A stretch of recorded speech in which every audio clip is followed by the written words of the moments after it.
Aquí entre nos, la entrevista en RR Noticias. Bueno, pues esta mañana aquí en la mesa de RR Noticias recibo con mucho gusto al doctor Luis Miguel Cruz Lázaro, quien es coordinador del doctorado en Ciencias Económico-Administrativas. Doctor, ¿cómo estás? Qué gusto recibirte esta mañana, Luis Miguel. Muy bien. Digo, bueno, ojalá hubiera sido en otras circunstancias, ¿no? Sí, claro, pero la verdad es que pues se anticipan escenarios complicados en el escenario mundial. Lo han dicho y seguramente tú nos platicarás más de ello. Pues estamos ante las puertas de un nuevo orden económico mundial con esta guerra comercial que ha desatado el señor Trump. Sí, lo que comentas es correcto. Estados Unidos, después de la Segunda Guerra Mundial, salió como el gran ganador, y aparte recordemos que durante la Segunda Guerra Mundial, si bien Estados Unidos hizo un sobreesfuerzo, sus fábricas, su gente, todo, digamos, su maquinaria, pues no fue impactada tanto como los países europeos. Uh-huh. Entonces, básicamente él salió y dijo, pues yo gané, y estas van a ser las reglas del juego, el tratado Bretton Woods y todos estos tratados, donde se puso, por ejemplo, que la moneda internacional para las transacciones iba a ser el dólar, que le ha beneficiado mucho a Estados Unidos. Uh-huh. Y pues todo eso, digamos, por los casi 70 años que él puso las reglas del juego, ahora las está rompiendo. Uh-huh. Y eso, pues obviamente cuando hay cambios, pues hay ganadores, perdedores, oportunidades, riesgos, y es lo que estamos viendo, un reacomodo mundial. Decía el señor Trump el miércoles ahí en el Jardín de las Rosas, en este discurso que pues traía medias verdades, pero también mentiras completas. Decía que todo el mundo se ha aprovechado de Estados Unidos a lo largo de 50 años, que los han estafado, les han robado, etcétera, etcétera. Pero la prosperidad económica de Estados Unidos ha sido precisamente porque, como tú mencionas, Luis Miguel, ellos pusieron las reglas del juego. Correcto. Pusieron el tema del dólar, crearon instituciones como el Fondo Monetario Internacional, la Organización Mundial de Comercio, donde ellos llevaban mano para decidir qué era lo que se iba a hacer ahí. Exacto. Estados Unidos, digamos, durante esta época, pues recordemos que había como acuerdos no escritos entre ellos, entre sus socios. Uh-huh. Por ejemplo, Europa decía, bueno, nosotros no vamos a invertir lo que nos comprometimos, por ejemplo, en la OTAN, un 2% del PIB. Dijo, y Estados Unidos dijo, ok, no lo hagan, pero entonces el jefe voy a ser yo, porque voy a estar poniendo todo el dinero. Mis tropas van a estar ahí en Alemania, van a estar en Francia, voy a tener bases militares, aéreas, todo listo para cuando pues, el enfrentamiento con la Unión Soviética, que nunca se dio. Termina la Unión Soviética y Estados Unidos, lejos de cerrar, dice, pues yo sigo expandiendo mi presencia, mi dominio. También hay que recordar que, por ejemplo, tiene Japón y Corea del Sur. Digamos, la presencia militar de Estados Unidos es, digamos, los que protegen a Japón, claro, y a Corea del Sur. Sin duda. Y ahora resulta que, pues, todos esos países que cedieron y dijeron, vamos a ceder a las reglas de Estados Unidos, que era el gran promotor de todas estas reglas, uh-huh, incluido que pues no hubiera aranceles, que no hubiera pues libre comercio, la globalización era, digamos, su bandera. Y ahora resulta que nos está atacando, uh-huh, porque pues seguimos sus reglas.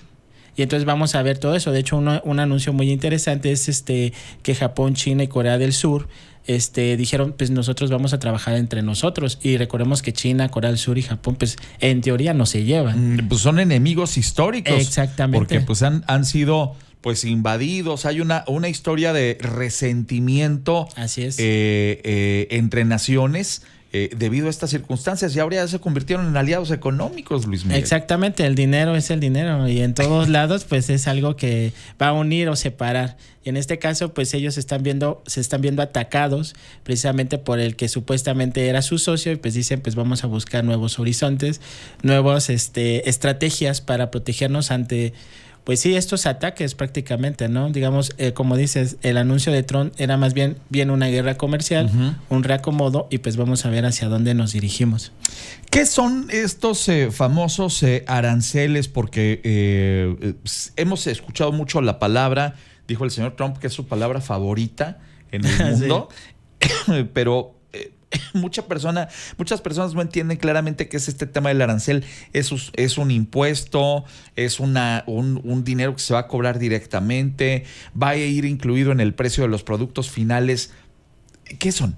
Ok, los aranceles, bueno, ahorita que estamos con lo de los impuestos anuales, sí, básicamente es un impuesto que yo tengo que pagar si voy a venderle a un país un producto. Voy a poner un ejemplo. Si yo soy un mexicano y vendo, no sé, mando, bueno, ahorita el aguacate o el limón, que Claro. mucha gente lo conoce, que se vende mucho por el Super Bowl y todas esas cuestiones.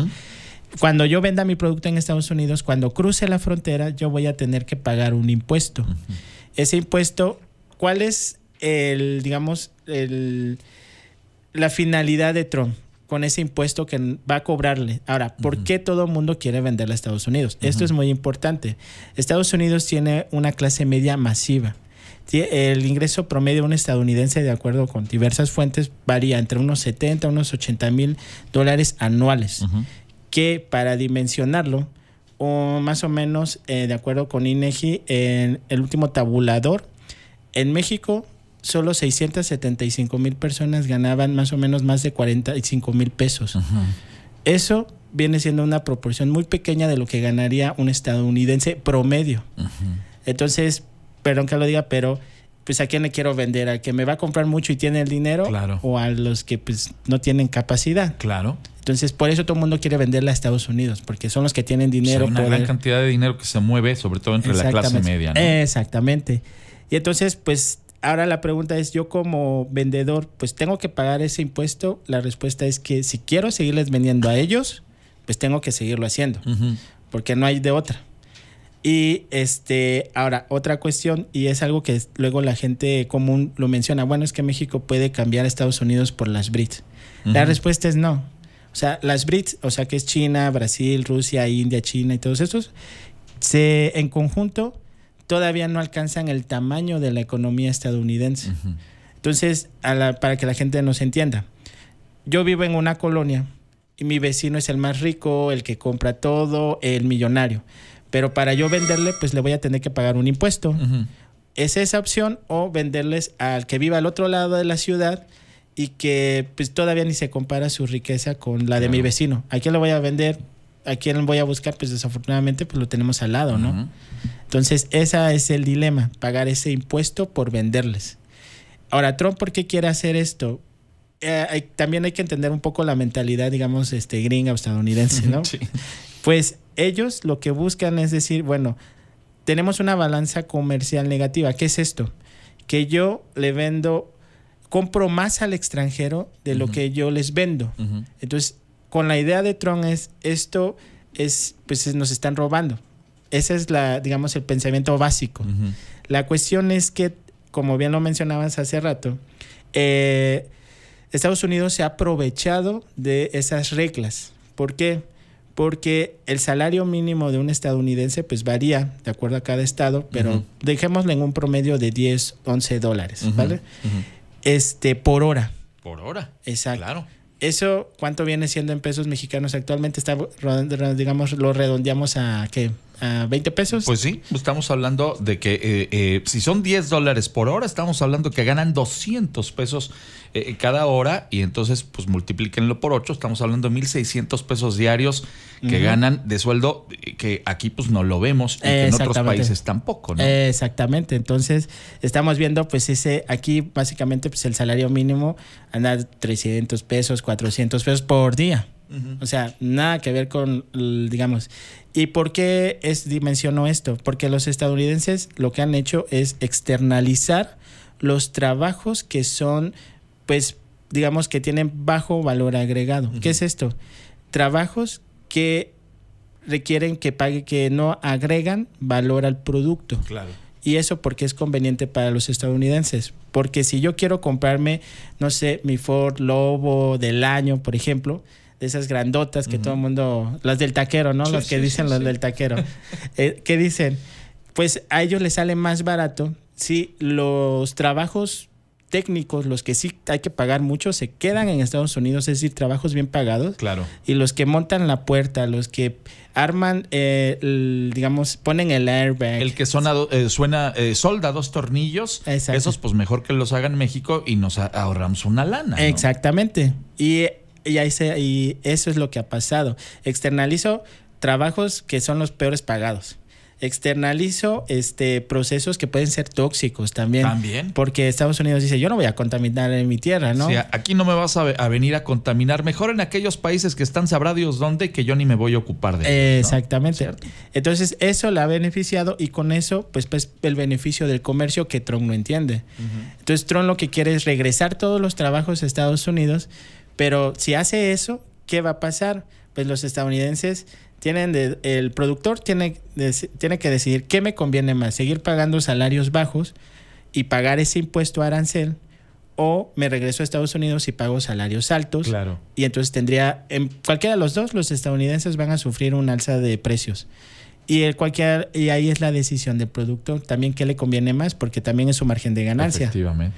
Entonces, ahí es el dilema que estamos viendo, un reacomodo. Y el problema es que después del Tratado de Libre Comercio, pues se hicieron redes. Por ejemplo, el otro día, si a alguien le interesa leer, hay un artículo en la BBC que habla sobre el pistón. Una pieza tan insignificante de carro, pero es el que hace la combustión, el que hace todo eso. Tiene que iniciar en Estados Unidos, pasa a Canadá para hacer aluminio, regresa a México para hacer la fundición y regresa a Estados Unidos para instalar el componente en el motor. Estamos hablando de que cruza 3 países una pieza de un carro. Ahora imaginemos todo el carro completo. Claro. ¿Cuántas veces ¿Cuántas pasa? otras piezas no está en esta misma circunstancia?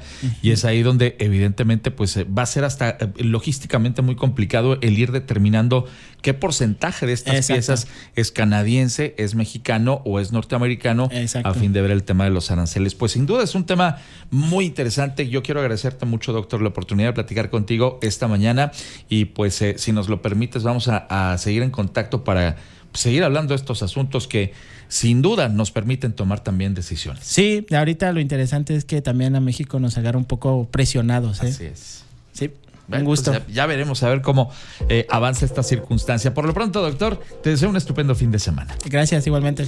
Ha estado con ustedes, el doctor Luis Miguel Cruz Lázaro, coordinador del doctorado en Ciencias Económico-Administrativas en la Universidad Autónoma de Querétaro. Son las 7:38. Viene ahora Sole Serrano.